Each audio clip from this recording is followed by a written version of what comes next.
Hello everyone, my name is Ufa Khan and I'm going to present our work Keep It Frozen Domain Routed Conditional Residual Modulation for Multi-Domain Vision Transformer.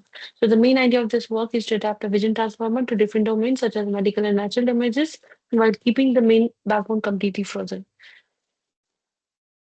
The key problem is that vision models trained on general images often struggle when they try to specialize domain like medical image.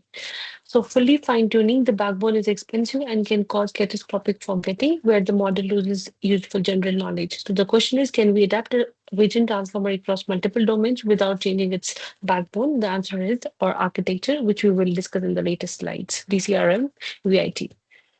So the background is foundational models such as CLEP and so on show strong general vision ability, and but they often struggle under medical domain shifts. So there are methods such as LoRa and adapters that reduce training costs but often use static or task-specific adaptations. So test time adaptation requires inference time updates, making deployment less stable. So existing methods lack per sample domain level adaptation in one a frozen backbone.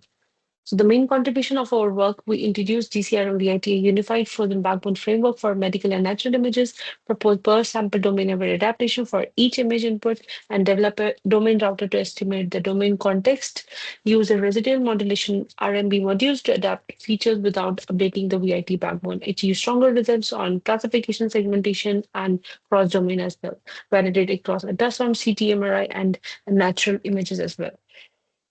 So this is our main architecture. DCR and VIT keeps the vision transformer backbone frozen instead of updating the full model. We add lightweight adaptive components. The domain router identifies the type of the input domain, for example, medical or natural images. Then the parameter synthesis network generates the input specific parameters. So these parameters are used by a residual modulation block, or we can say RMBs, to adapt the model for each image. So each RMB module has two main components, that is dollar unit and the transformer block. The dollar unit is integrated with the transformer block, and these layers are designed to modify the feature representation with minimal computational ahead.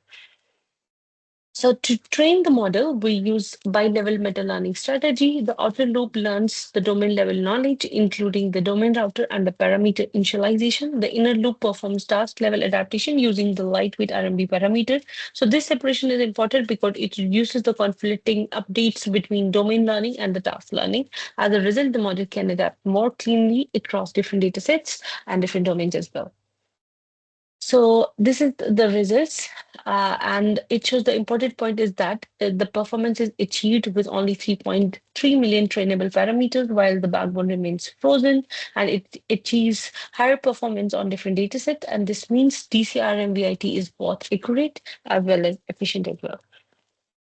We also show performance beyond image classification. So for the medical segmentation, DCRM VIT also performs very well. It achieves the best dice score across different datasets.